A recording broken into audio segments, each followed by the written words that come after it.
सोनम की शादी बड़े सपनों के साथ हुई थी। गांव के छोटे से घर से निकलकर वह जिस ससुराल में आई, वह किसी महल से कम नहीं था। ऊंचा लोहे का गेट, चारों तरफ फैला हुआ बगीचा, सामने संगमरमर की सीढ़ियां और ऊपर तक जाती हुई बालकनियां। लोग उसे हवेली कहते थे। शादी के दिन सोनम ने सोचा था कि इतने बड़े घर में उसकी जिंदगी भी उतनी ही खुली और सुकून भरी होगी। लेकिन शादी के कुछ ही दिनों में उसे समझ आ गया कि बड़ा घर हमेशा बड़ा दिल नहीं देता। सोनम के पति रोहित शहर में एक प्राइवेट कंपनी में काम करते थे। सुबह जल्दी निकल जाते और देर रात लौटते। ससुर रिटायर्ड अफसर थे, जिनका ज्यादातर समय अखबार और पुराने किस्सों में गुजरता था। सास विमला देवी पूरे घर की बागडोर अपने हाथ में रखती थी।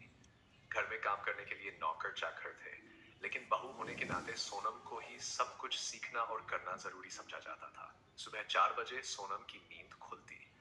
सबसे पहले रसोई में जाकर चूल्हा जलाना, सास के लिए बिना दूध की चाय बनाना, ससुर के लिए अलग नाश्ता, फिर नौकरों को काम समझाना, झाड़ू पोछा देखना और दोपहर के खाने की तैयारी। इतना बड़ा घर था कि एक एक कमरे की सफाई में ही घंटों लग जाते। शुरू में सोनम को किसी बात की शिकायत नहीं थी। उसे सिखाया गया था कि बहू का असली घर ससुराल होता है और वहीं उसकी पहचान बनती है। वह मन लगाकर काम करती, मुस्कुराकर जवाब देती और हर बात में हाँ कह देती। लेकिन समस्या तब शुरू हुई जब सास की उम्मीदें दिन प्रतिदिन बढ़ने लगी। बहू, इस घर में आलस की कोई जगह नहीं है, विमला देवी अक्सर कहती।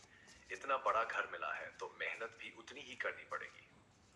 सोनम की थकान, उसकी खामोशी, उसकी आंखों के नीचे पड़ते काले घेरे किसी को दिखाई नहीं देते थे। कभी कभी वह ऊपर वाली बालकनी में खड़ी होकर बाहर सड़क को देखती। नीचे लोग अपनी अपनी जिंदगी में व्यस्त रहते, हंसते, बातें करते। सोनम सोचती, काश उसकी जिंदगी भी इतनी ही सरल होती। एक दिन मायके से उसकी माँ का फोन आया। बेटा कैसी है? सोनम ने कहा। ठीक हूँ माँ, वह सच नहीं बता पाई। अगर बताती भी तो क्या बदल जाता, दिन बीते गए। सोनम अब मशीन की तरह काम करने लगी थी। सुबह से रात तक बस आदेश सुनना और उन्हें पूरा करना। कभी सास को खाना पसंद नहीं आता, कभी सफाई में कमी निकाल दी जाती, कभी कहा जाता कि बहू को बोलने की तमीज नहीं है। रोहित घर आते तो थके हुए होते। सोनम उनसे कुछ कहना चाहती, लेकिन शब्द गले में ही अटक जाते। एक शाम सोनम रसोई में काम कर रही थी, हाथ से कट लग गया, खून बहने लगा। उसने कपड़े से बांध लिया और फिर से काम में लग गई। सास ने देखा तो बस इतना कहा, ध्यान से काम किया करो, घर में गंदगी नहीं होनी चाहिए। उस रात सोनम बहुत देर तक रोती रही। कुछ दिनों बाद एक नई लड़की काम पर आई। नाम था राधा। वह घर की सफाई में मदद करने लगी। राधा कम पढ़ी लिखी थी, लेकिन बहुत समझदार थी।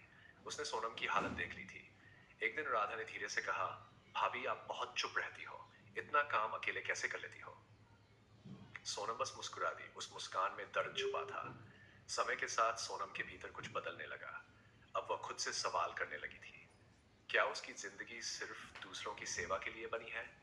क्या उसकी कोई इच्छा, कोई पहचान नहीं? एक दिन उसने रोहित से साफ साफ बात करने का फैसला किया। रोहित, मुझे बहुत थकान हो जाती है, सोनम ने कहा। रोहित चौंक गए। माँ को बुरा लगेगा तो क्या मुझे बुरा लगना जरूरी नहीं? सोनम की आवाज कांप रही थी। रोहित पहली बार उसकी आंखों में झांक कर देख रहे थे। उन्हें एहसास हुआ कि सोनम कितनी बदल गई है। वह हंसती खेलती लड़की कहीं खो गई थी। अगले दिन रोहित ने सास से बात की। शुरू में विमला देवी नाराज हुई, लेकिन धीरे धीरे उन्हें भी समझ आने लगा कि बहू कोई मशीन नहीं है।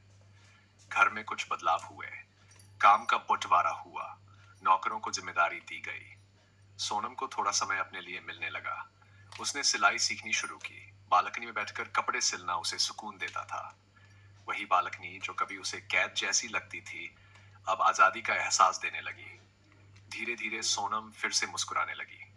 उसने समझ लिया था कि सहना ही संस्कार नहीं होता, खुद के लिए खड़ा होना भी जरूरी है।